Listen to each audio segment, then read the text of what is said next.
조갑제 TV 시청자 여러분, 6월 1일 호국 보훈의 달 오후 3시 16분입니다. 방금 전에 양승태 전 대법원장이 경기 성남시 자택 앞에서 기자들과 만나서 입장을 발표를 했습니다. 대법원장으로 재직하며 대법원의 재판이나 하급심의 재판에 부당한 관계를 한 적이 전혀 없다. 부당한 관여를 한 적이 전혀 없다고 밝혔습니다. 재판을 무슨 흥정거리로 삼아 왜곡하고 그걸로 거래를 하는 것은 꿈도 꿀 수 없는 일이다. 이렇게 이야기를 했습니다. 재판 개입이 없었다는 점, 그리고 판사에 대한 인사상 부당한 개입이 없었다는 점은 내가 양보할 수 없는 한계점이다 라고 이야기를 했습니다. 절대 없었다는 것이죠.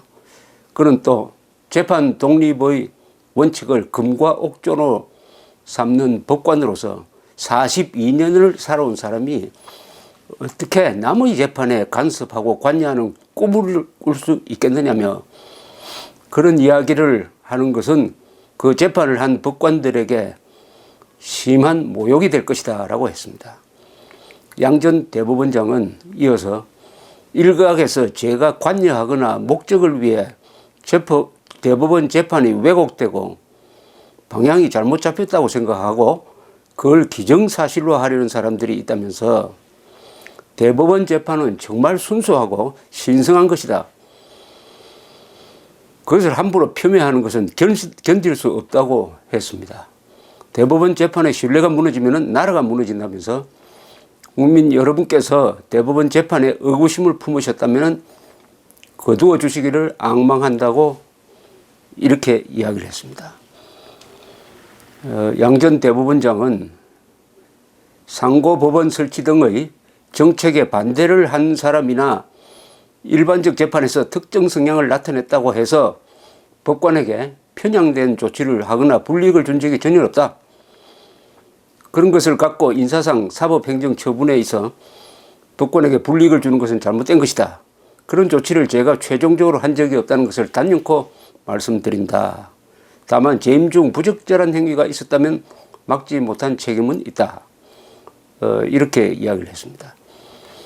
이 대법원 특별조사단이라는 게 꾸려져 가지고 김명수 대법원장이 들어오고 나서 판사 블랙리스트가 있었다 해가지고 여러 번 조사를 했는데 블랙리스트가 없었음을 확인했습니다. 그러면 그것으로 끝내야 되는데,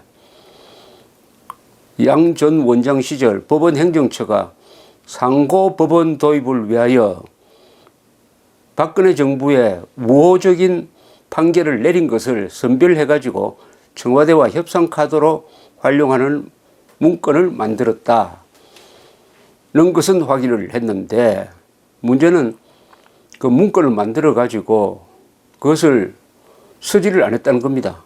그러니까 양승태 대법원장이 박근혜 대통령을 만나서 그 이야기를 하지 않았다는 겁니다. 그러니까 아무런 쓸모가 없는 하나의 말씀 자료 비슷하게 가지고 있었다. 또 거기 등장하는 몇 개의 판례는, 몇 개의 재판은 이미 끝난 것이고 그 결과가 정부에 좀 유리하다고 하는 것을 선별해가지고 적어서 양승태 대법원장한테 주고, 양승태 대법원장이 그걸 가지고 가서 박근혜 대통령과 상고법원 설치를 이야기할 때 이야기를 하도록 했지만은 그것을 쓰지 않았다는 겁니다. 그러니까 재판을 정부에 유리하도록 해가지고 그걸 가지고 상고법원 설치를 받아내기 위한 거래로 썼다는 것은 이 조사에서도 드러나지 않았어요. 조사에서도 드러나지 않았으니까 그런 사실이 없다는 거죠. 그런 사실이 없는데 이미 판결이 난 걸 가지고 그걸 추려가지고 이렇게 한번 말씀해 보십시오 하고 양승태 부하 법관이 양승태 대법원장에 제출했지만 양승태 씨는 그것을 쓰지도 않고 해서 그냥 메모에 불과했다. 그래서 조사한 사람들도, 이 조사한 사람들은 지금 대법원장에 아주 친밀한 사람들이 조사단을 구성했습니다. 그런 사람들도 이거 가지고는 직권남용 등을 적용해가지고 형사처벌할 수 있는 것은 아니다라고 결론을 내렸습니다. 그런데 바깥에서 들고 일어나가지고 재판과 상고법원을 거래했다, 이런 식으로 선동을 하니까 김 대법원장이 마치 양승태 전 대법원장을 검찰에 고발할 수 있는 것 같은 여지를 남기는 발언을 해가지고 지금 법원 내부로부터 또 법원 바깥에서는 일종의 엉터리 재판했다 해가지고 대법원으로 몰려가는 이 초유의 사태가 벌어지고 있습니다. 양승태 전 대법원장이 오늘 한 이야기는 저는 진심이라고 생각을 합니다. 대법원이 무너지면은 나라가 무너진다. 법치의 최종적 보루는 대법원입니다. 대법원의 재판 결과는 바꿀 수가 없습니다. 다만 재심 사유가 있을 때만 바꿉니다. 특별한 경우죠. 그런데 그 대법원의 재판 결과에 승복하지 않는 움직임이 이 법원 안팎으로 이렇게 일어난다면은 이것은 법치 파괴로 가는 길입니다. 더구나 그것이 사실에 근거하면 몰라도 사실을 왜곡 과장해가지고 선동한다. 오늘 조선일보가 사설에서 뭐라고 표현을 했느냐 하면은 대법원장이 재판 거래라는 거짓 선동에 편성하다니 하는 제목을 달았습니다.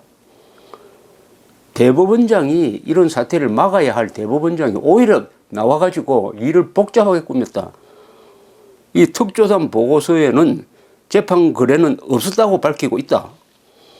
이 조사 보고서에는 재판에 영향을 실제 미칠 의도가 없었다고 하더라도 상고심의 절박한 상황을 해결하여야 한다는 미명하에 판결을 거래나 흥정의 수단으로 삼으려고 한 한적이 발견되었음이라는 표현 정도로 끝났습니다. 그러니까 이것은 실행되지 않은 겁니다. 실행되지 않은 건데 이걸 가지고 마치 재판 거래가 실제가 있었다는 인상을 주는 김 대법원장의 어제 있었던 대국민 사과는 불을 붙인 격이다. 재판 거래 의혹이라는 게 없었는데 재판 거래 의혹이라고 언론이 붙이도록 만든 것은 대법원장이 사실이 아니라 정치와 여론을 따라가는 거 아니냐, 이렇게 지금 지적을 하고 있습니다. 이 조선일보 사설이 잘 이 문제를 정리를 했는데 이렇게 이야기를 했습니다. 조사 결과에 따르면 양 전 대법원장 시절 법원행정처가 작성한 현안 말씀 관련 자료도 이미 선고가 난 여러 가지 판결 중에서 박근혜 정부에 도움되는 판례를 모아 양 전 대법원장이 박 전 대통령을 만날 때 참고 자료로 만든 것이다. 양 전 대법원장은 실제 이 자료를 활용하지도 않았다고 한다. 그럼에도 일부 판사들이 재판 거래를 기정사실화하고 관련자들에 대한 고발을 선동하고 있다. 이 때문에 지난 29일 KTX 해고 승무원들이 대법원 점거 시위를 벌이면서 양 전 대법원장 구속을 외치는 일깔이 벌어졌다. 한편에서는 내란 선동 혐의로 수감 중인 이석기 전 통진당 의원 석방 요구도 나왔다. 이렇게 되면은 대법원이 내린 판결을 다 뒤집는, 각자가 불만인 판결이 많을 테니까 다 들고 일어나서 뒤집어 버리면은 한국의 법치는 원천적으로 위협을 받는 상황, 이 상황을 대법원장이 만들었다는 겁니다. 현직 대법원장이 그 특조단 보고서대로 했으면 끝날 일인데 이것을 선동하는 세력에 편성했다.